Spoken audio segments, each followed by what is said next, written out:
What's good, YouTube? It's your boy D. I'm back here with another video. Today will be the first episode of the Sunday night recaps. Now I'm gonna go ahead and address it. I know this video is out on it's gonna be out on Monday morning, but a lot of things transpired, y'all. This is like my second time recording this video, trying to get it out. Just my phone has been on one, like it's been tweaking, trying to get this video out. I think it got something to do with my storage. So I'm not gonna waste no time. Let's get right into it. We played the Lakers on opening night. Great way to start off the season. A lot of sloppy basketball on both ends, but yet we persevered. We found a way to win the game.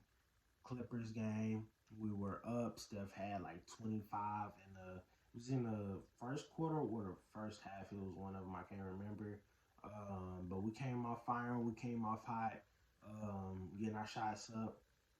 Then we let the Clippers slowly creep into the game. Paul George was doing his thing.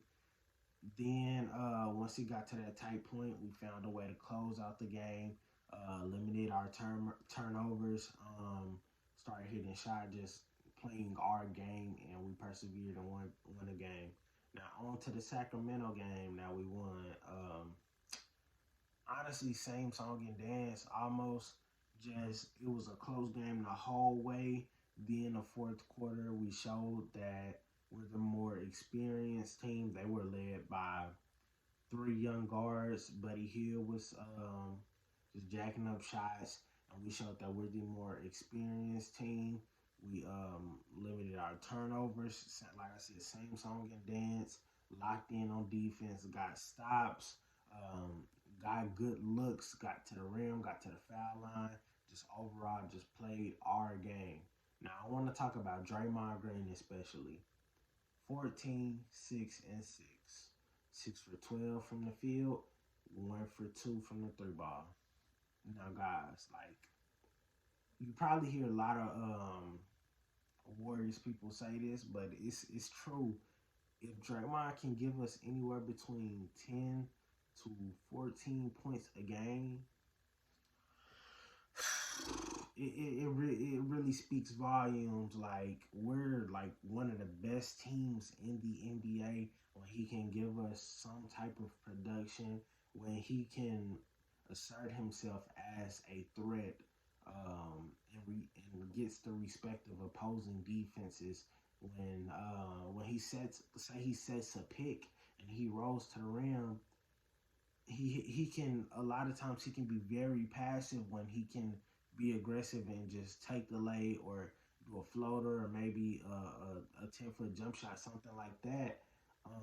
And a lot of times we see him pass that, but when he's aggressive, it just opens up a whole new passageway of the Warriors offense, to where now Steph is getting easier looks because the defense has to at least stay honest.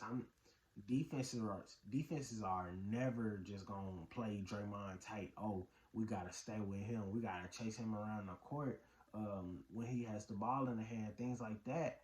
But no, they're not gonna do that. But if they can at least respect you, to keep an eye on you, to where they're not helping as hard, maybe they're not hedging as hard, so Steph can maybe get that three off or get in the lane, just anything, just have more space to operate when you assert yourself as a threat. Jordan Poole, more space to operate, just anything. Andrew Wiggins, more space to operate.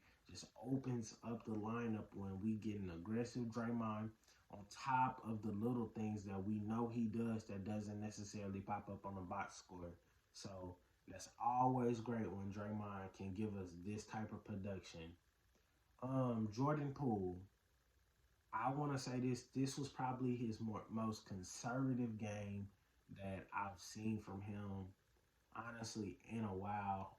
Probably dating back to last season. Like, and what I mean by conservative is he was getting his shots in the flow of the offense. The first two games of the season, he hit timely shots in the Lakers game, but a lot of his shots were just, they seemed forced, and just he was just jacking up shots, which he has the green light to do. I know that comes a part of giving a young player like him the green light to just operate freely. But I kind of like this conservative Jordan Poole. And don't get me wrong, he was still taking those wild shots, step back threes. We were getting back to back buckets, and he just took a step back three out of nowhere. Kind of blew our momentum, but we got it back in. Like I said, we closed the game out. But it's just I just want to let Warriors fans. It's gonna be a roller coaster with Jordan Poole. It's gonna be times where he jacks up shots and he goes off for 30. It's gonna be times where he jacks up shots and goes 2 for 18 for like 5, 7 points, and then we're gonna have a conservative Jordan Poole where he gives us 20 on 8 for 16 in games like this. So it's going to be a roller coaster. We're going to see each 3 different versions of this all season. So I don't want Warriors fans to get too high. I don't want Warriors fans to get too low. I just want Warriors fans to stay on a ride with Jordan Poole and take this season game by game, because that's what it's going to be. People on the outside looking in, they're talking about Western Conference Finals, things of that nature. Let's make it through the regular season. Let's make it through this next game. But yeah, guys. Like I was saying, let's just take this game by game. Um, Next thing I want to talk about, guys, is I got something I call 9 times out of 10. Now these are players that 9 times out of 10 they're going to see the floor. Andrew Wiggins, Draymond, Jordan Poole, Kevon Looney, Steph. That's basically our starting five till Clay come back. Then I want to name Otto Porter, and Damian Lee, and Andre Iguodala. These are 8 players. These are guys that I call the 9 times out of 10 guys. They're gonna play no matter who we play, no matter who we face. These are guys that are gonna touch the floor no matter what. I put Kevon Looney in a lot of games. If we're playing a team that goes small ball, he probably won't play then. But I believe Steve Kerr will still have him in just to start the game, just to give us some early production right there. But everybody else, like, these are guys that I believe will touch the floor in some way, in some manner. So guys like Gary Payton, Nemanja Bjelica, JTA. If you know me, you know JTA. That's my guy. That's my guy, man. Been rocking with him. But there's a chance that he won't touch the floor.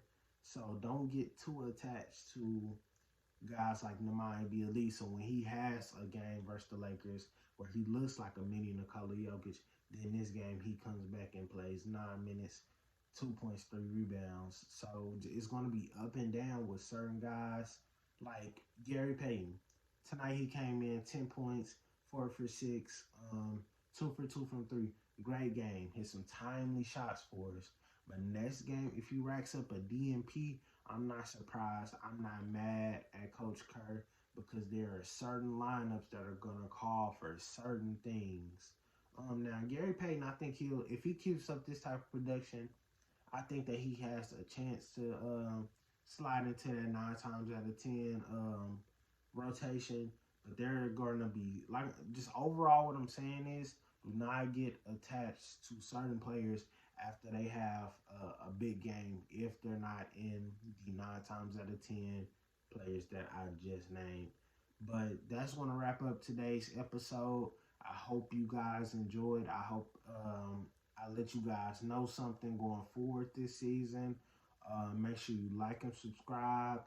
And like I said, we're going to keep doing these videos. I'm going to get real consistent for you guys, and we're going to keep these going throughout the Warriors season. I hope you guys rock and ride with me. And like I said, make sure you like and subscribe. We out.